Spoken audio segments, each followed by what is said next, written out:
After my eating disorder recovery, I thought I was totally in the clear. I thought now that I'm eating healthy again, things are just gonna snap back into place and I have nothing to worry about. But unfortunately, that just wasn't the case. Trigger warning, by the way, for any of you who may not want to talk about eating disorders or the repercussions of eating disorders, then you might want to skip this video. So today we're going to talk about reactive hypoglycemia in eating disorder recovery. And you might be curious, okay, Katie, why years later are you finally making a video on this topic? And the reason for it is that for a long time, I really found almost nothing, like literally nothing on the internet or in my medical textbooks or nutrition textbooks. I couldn't find anything about this topic except for, I kid you not, a one-sentence one-liner about it in one of my nutrition textbooks. And just so we have a solid definition in place, reactive hypoglycemia refers to low blood sugar that occurs after a meal, usually within 4 hours of eating. And this is different than low blood sugar hypoglycemia that occurs while fasting. So hypoglycemia is not a diagnosis, it is a symptom. And usually when we talk about hypoglycemia, it's related to diabetes. And when someone hasn't eaten in a long time or has taken too much insulin, they might experience low blood sugar. But in this case, it's not related to being diabetic, and it's also not related to going a long extended period of time without eating at all. It's experiencing low blood sugar, aka hypoglycemia, even hours after you eat food. So hypothetically, in that situation, you shouldn't be experiencing severe hypoglycemia, but for some reason it's happening. I'm gonna take a sip of coffee before we get into it. All right, so let's take it back to the beginning of my own personal story. So when I was about, I think, end of 15 or early 16, I'm really bad with dates and numbers and stuff like that. But basically my last 2 years of high school, I struggled with disordered eating and what I would probably self-diagnose as a mix of anorexia and orthorexia. I was super hyper obsessed with the scale, with calories, with micromanaging my food, and I was basically scared and terrified of gaining weight and eating anything outside what I deemed perfectly healthy. It was really bad, and I'm not going to get into the details of that because that's really not relevant. To be quite honest, one day I just stepped on the scale and started crying and knew that I just couldn't keep doing this to myself. I hit a number that really triggered me, honestly, even in that disordered eating state. And I was just like, Katie, you might actually die from an eating disorder if you keep going down this route. And I just realized in that moment, this was not actually what true health was. This was the opposite. So I stepped on the scale. I had that life-changing moment where I decided I have to do this the right way or else I'm going to have some severe outcome. From there, I did tons of studying on my computer about how to actually eat healthy. I bought some books. I think I bought a book on mindful eating and other different topics that taught you how to actually eat in a healthy and sustainable way, like the real legit way, not the diet culture way. So months go by and probably like 6 months to a year, and I'm definitely gaining healthy weight. I'm feeling better and things are, are going better mentally and physically. But suddenly I kind of started to notice like a weird underlying shift in my energy and my anxiety and different things like that. I was feeling these symptoms that seemed to be really random, but when I look back on it, they were very like happening at a very frequent pace. All of a sudden, when I was hanging out with friends or at work or doing something like relatively active or not even that, like sometimes just hanging out, not doing anything crazy, I would start to get shaky and kind of disoriented and dizzy out of nowhere. I would feel like I was losing a lot of like my brain power or like brain juice, like I couldn't focus, and sometimes I would like stutter on some of my words. I would feel like I was about to pass out. Like I can't recall that I've ever passed out in my life. I guess I'm just lucky, but it definitely felt like the closest thing possible that I've ever felt to it. But again, I've never like passed out from what I can remember. No, I don't think I've ever passed out. but it started to get in this cycle where it was happening all the time. And I would start to develop a really high anxiety over it happening again. So it was definitely like if you've ever been to therapy, and I'm admitting some stuff, some personal stuff to you guys right now, but if you've ever been to therapy and had panic attacks, then you probably heard about the anxiety feedback loop. So you experience a symptom, and then that symptom leads to a thought, and that thought leads to fear, and that fear leads to more symptom. So it was really kind of like a self-fulfilling prophecy with the anxiety aspect of it. But nonetheless, it was actually physical symptoms that I was experiencing. So it wasn't like imagined or something just in my head like I thought at the beginning, because I was really convinced that it was absolutely nothing. It was actually physical symptoms that were, something was happening physiologically in my body that was causing me to feel faint and shaky and weird. And then that led to more anxiety. And like I kind of alluded to, at first I really brushed it off and kind of got brushed off by some people that I mentioned it to. When you talk about hypoglycemia with people, sometimes, especially when it's outside of diabetes, because I feel like most people take diabetic hypoglycemia pretty seriously. But outside of that, I feel like when people use the word hypoglycemia, they're like, oh, you're just like a dainty woman, and like, you just need to have a cracker and you'll be fine. You're just feeling cranky. And it was like this kind of like dismissal as a whole that it wasn't really a real symptom, or it was a real symptom, but I was just exaggerating it because I'm a woman or something. But after I did some research, because again, this was the days before I was in college for dietetics and nutrition, so I didn't really know all the crazy stuff about blood sugar and all that stuff just yet. But I did my own research and I found out that what I was most likely like 99.9% sure that I was experiencing was hypoglycemia, which is just low blood sugar. Blood sugar we get from the foods we eat, and essentially insulin helps us take the blood sugar from our bloodstream into the cells so our cells can function and work properly. I dug and dug and dug, and again, I really couldn't find a ton of information at this time of why I would be experiencing low blood sugar without any other underlying things. And at the time, I did not rule out anything like diabetes. So I was like, okay, maybe I am experiencing low blood sugar, but I wasn't experiencing any high blood sugar symptoms. So I was really questioning whether I had diabetes. I was like, there's basically no way that I think I have diabetes, but I am experiencing low blood sugar. So what's the deal? So I went to the doctor and told them my symptoms, told them that I was experiencing this on the regular and I really didn't know why. And they ordered me a glucose tolerance test. So I had to go into a clinic and I did the OGTT, oral glucose tolerance test. So you go in, you're fasted, so you don't have anything overnight, and then you don't have any breakfast that morning, and you take this really nasty orange syrup. And then you wait 2 hours, and they take your blood sugar at the beginning, and then they take your blood sugar at the end of the 2-hour mark. And I think they might do it at the hour mark as well, but I can't fully remember. But I know for sure they took it at the end of the 2 hours.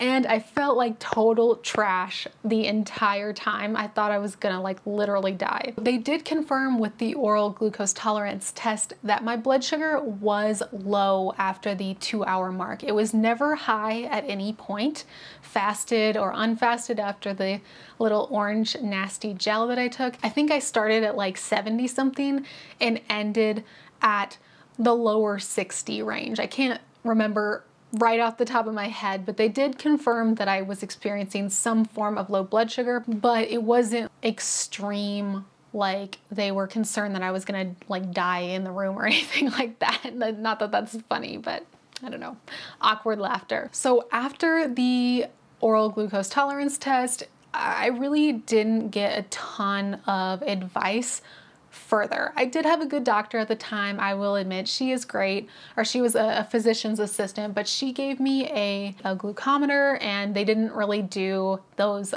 continuous glucose monitors at the time or anything like that. I simply got the finger prick glucose monitor that I could use to test my blood sugar when I was feeling these symptoms and to see how things were going. And I did do that for a while and kind of confirmed like, okay, when I feel pretty shitty, that's when my blood sugar is low. And when I feel normal, my blood sugar is at a normal range.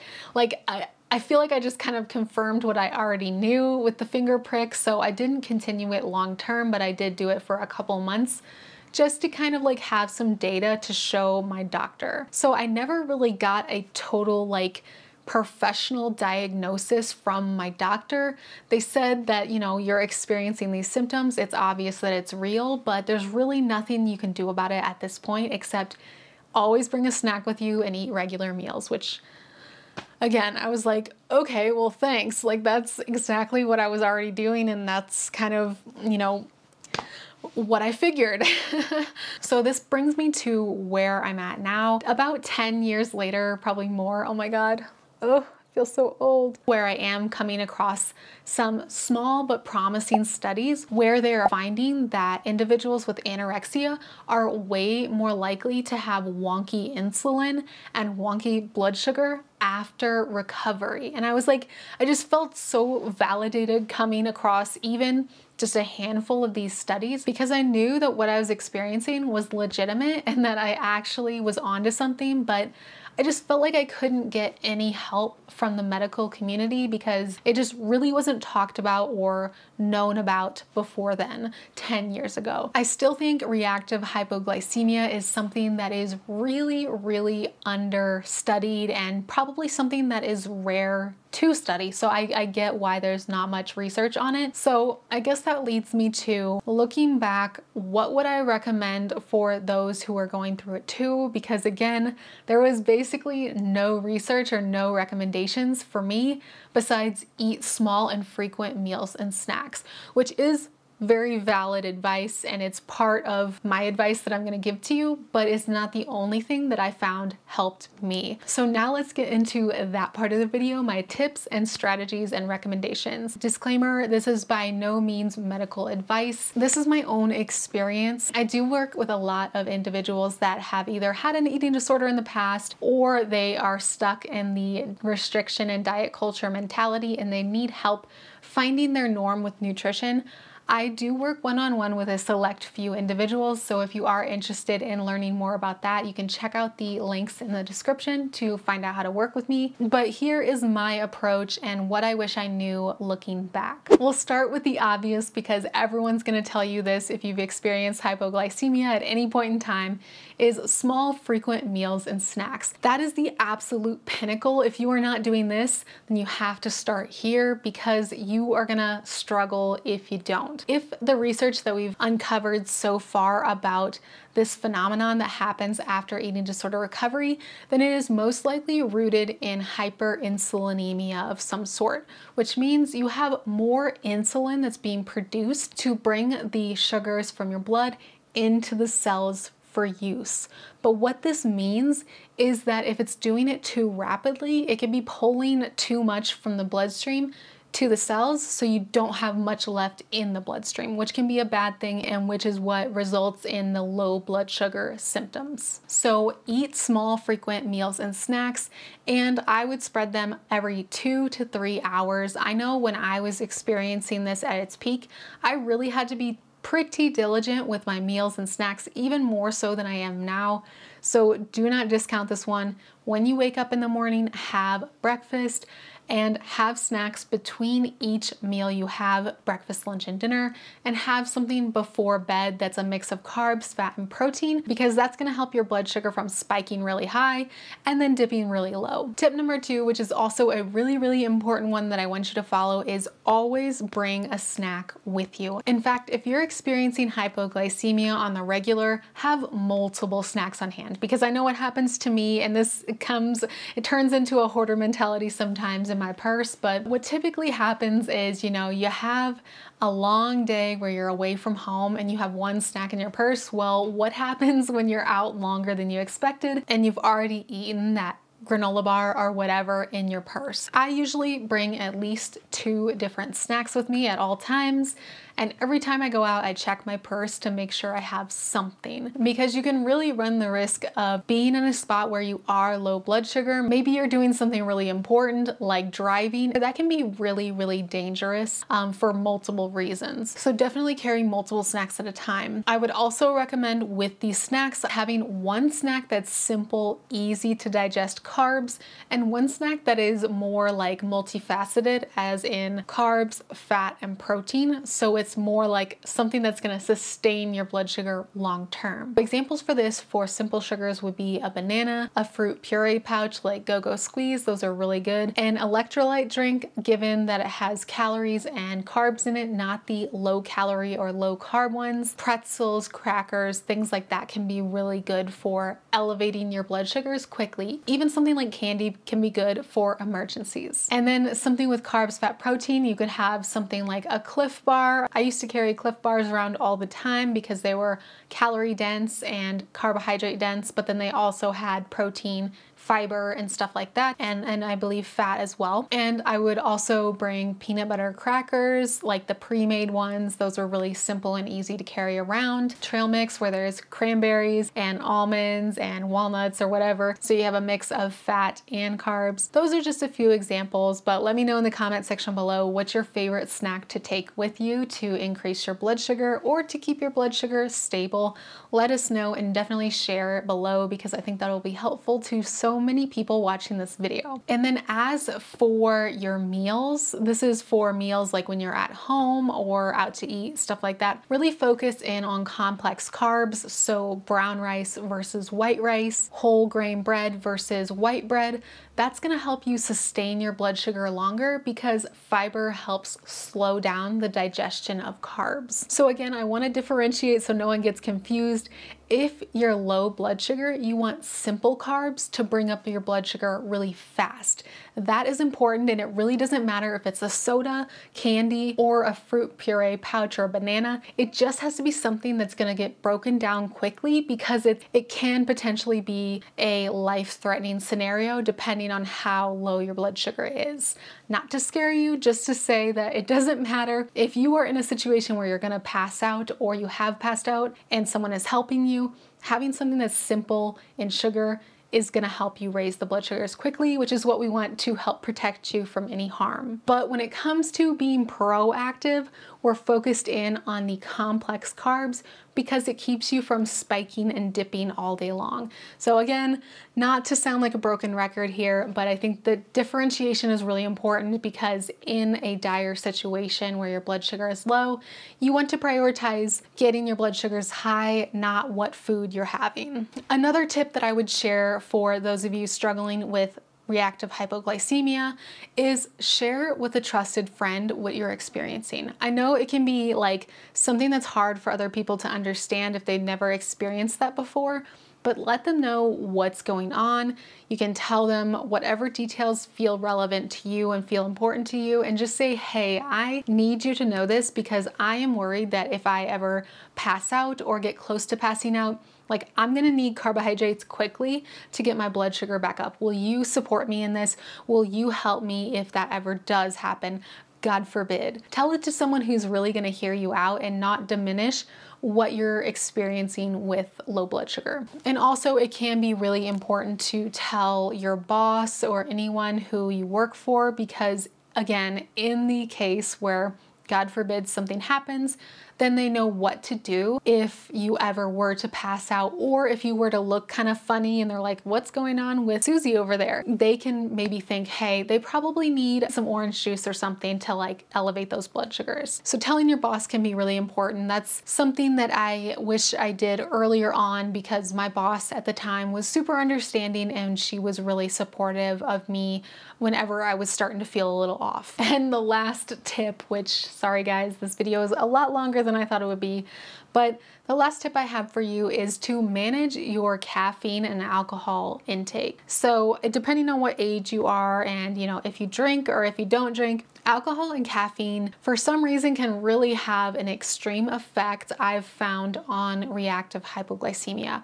I didn't do a lot of drinking in my later teenage years because of this, because every time I had alcohol, it just didn't seem like I was getting drunk. It felt like I was like doing some damage to my body, and I could feel the low blood sugar effect happening. So if you do drink, make sure to have food before you drink and during, just to make sure your blood sugars don't drop too rapidly. And if you're having caffeine, it's not to say don't have caffeine, but you might want to lower your intake of caffeine just a little bit while you are still experiencing these symptoms. Because I know back in the day, I could barely have caffeine without having an anxiety attack and without feeling like my blood sugars were dropping really rapidly. Now I have too much coffee and that's not a good thing either. But caffeine and alcohol definitely impact blood sugar, so be careful of those things. And also be careful when you're working out as well.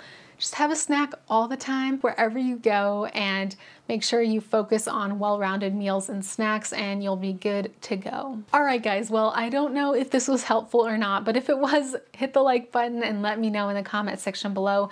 I want to hear your story and your experience with reactive hypoglycemia. I think for a while I just thought, this video isn't going to resonate with many people because I don't think many people have experienced it. And I was proven wrong by the one time that I mentioned it in one of my older videos about things I wish I knew in eating disorder recovery, which I can link below and at the end of this video as well. I had several people reach out to me on Instagram and otherwise and say that it was they were so glad that I mentioned it, and that they experienced the same thing and they never were able to find another person that had experienced the same thing. So that's why I'm finally making this video now. If you have any follow-up questions or questions about managing blood sugar, I'd love to do a follow-up video. So again, share with me, let me know, and I want to hear from you, your stories. Thank you so much for hanging out with me in today's video. If you want to keep hanging out on YouTube, then click or tap the screen to head on over to the next video. Bye guys.